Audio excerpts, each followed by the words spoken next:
Hello, Michigan State fans. It's Jacob Katsunicki here, back for another episode of the Michigan State Spartans Insider Podcast.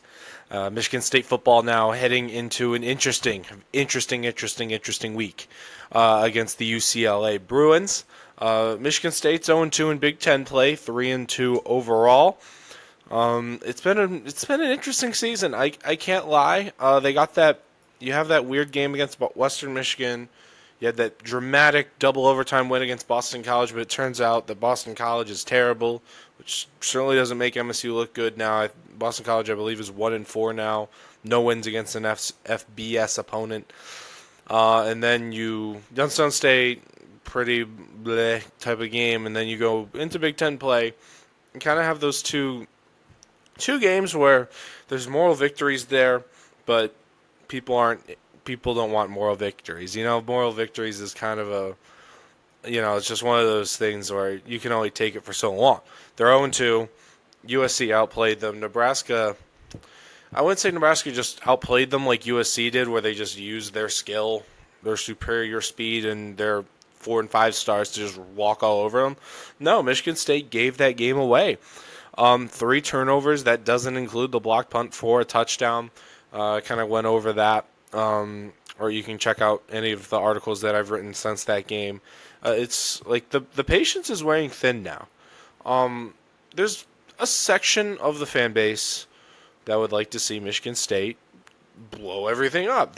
Get rid of Jonathan Smith, and that's a little hasty in my opinion.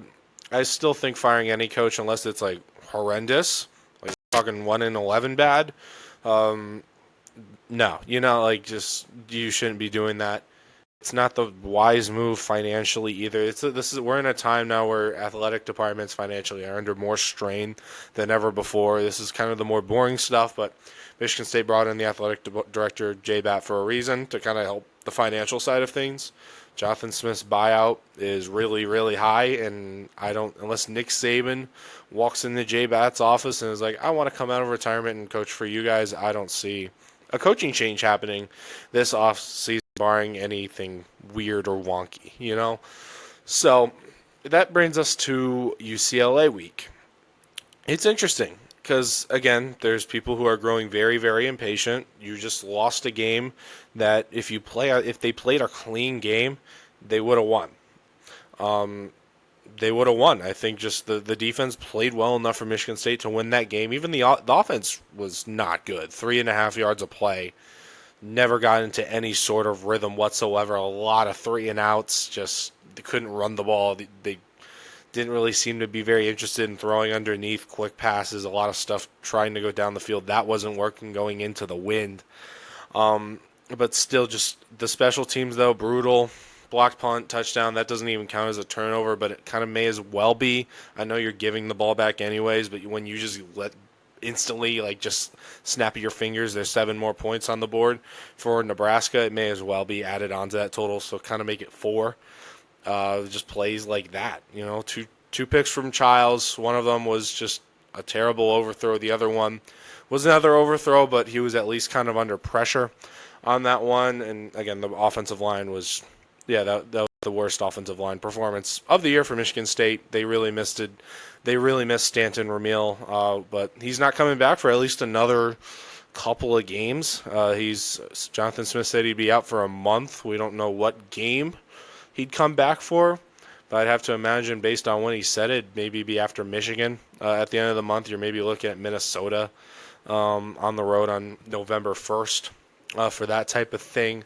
We'll see, though. I mean, I'm sure guys like that they play a little bit hurt when it comes to Michigan, but still, interesting week now ahead for Michigan State. You're playing a team that is the talk of college football now. UCLA, if you only watch Michigan State and you stayed off social media, the sports fan equivalent of living under a rock, and you're for some reason watching this, UCLA beat Penn State some way, somehow on Saturday. I believe it said it was the first time a team that was 0-4 beat our AP top 10 team. Was Penn State deserving of a top 10 ranking in hindsight? No, but even then, no wins against good teams, yada, yada. But still, first win over a top 10 opponent from a winless team this late in the season since like 1985. It was like UTEP against BYU, just something random like that. So, biggest upset of the season in college football, bar none. Penn State, I mean, at the end of the day, Penn State still put up a real tough fight against Oregon. Could have won that game again, Oregon's really good. I know it was at home, but when you turn around and lose to UCLA, that's something. I mean, but here, like, it's, you kind of have to tread lightly now, though, because, like, I was before Saturday, like, when I was going to play, I was kind of early, just, like, going through the steps of, okay, UCLA's next. After this, that should be easy, right? I've seen a bit of UCLA like before Saturday. They're terrible. I mean, they're still 1-4 for a reason. They lost to not one, but two group of 5 teams. One of them's UNLV, which is a pretty good group of 5 team. But the other, they lost to New Mexico, like bad at home, like something crazy like that. And then you beat Penn State. I mean, credit to the patchwork coaching staff they have going on right there. Tim Skipper is the interim head coach. He was at Fresno State last year and led them to a bowl game as an interim head coach. Coached the whole season for the Bulldogs. Takes over midseason now and certainly seems to be doing a good job. First-time play caller they had against Penn State. I think it was named Jerry Neuheisel. He was a former backup. He was a former UCLA quarterback. One time he came in as a backup against Texas in AT&T Stadium in Dallas and led them to a win, got carried off the field in that one. Then he got carried off again after being the offensive coordinator and calling the plays. They put up 42 points against Penn State's defense, which is pretty good. Jim Knowles, the defensive coordinator at Penn State, I believe, is, if he's not the highest paid defensive coordinator in the sport, he's up there. He was at Ohio State last year. It was a big reason they won the national championship. So you kind of have this mixed bag of, this is a game that Michigan State should still win this game. They should still win this game. It's a 1-4 opponent. It's a team that has struggled all year, but they've seemed to have found something. They're certainly going to be trying to replicate what they did against Penn State, but it's just, I would just love to see, like, observe what a UCLA practice is like now that they kind of have hope again.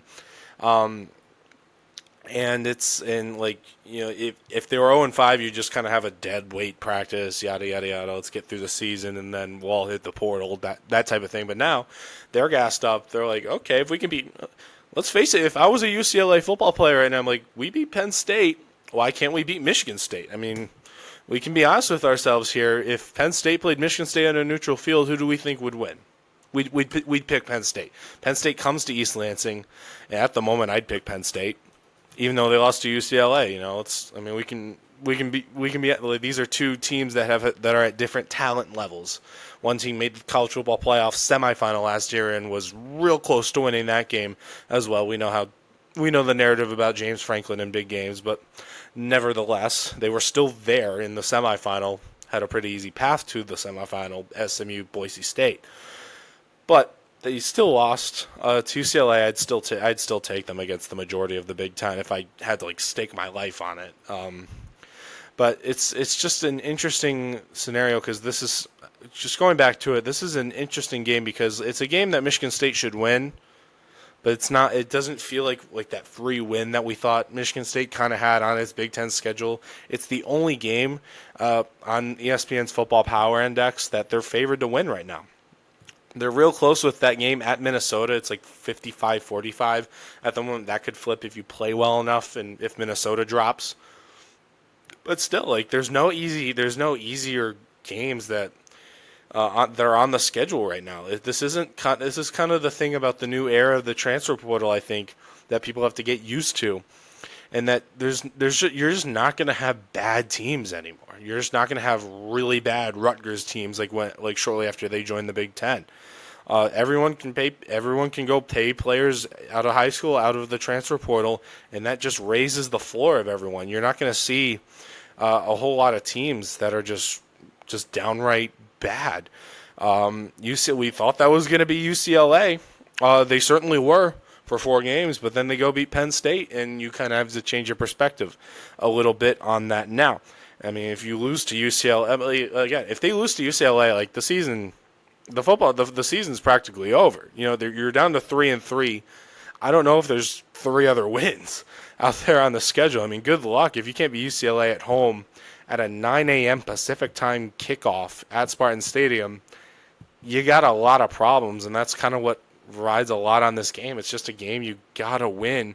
One, for your chances at a bowl game, and two, just to kind of quell at least just for a week, before you go to Indiana. That's a whole nother thing. But just quell things for a week to try to reset. Okay, we got to win. How do we build off of that? So yeah, once again, we'll as I kind of delve more into UCLA, try to look at their stats. They've got Nico Iamaleava, who was already a talented quarterback before he got to UCLA. He started.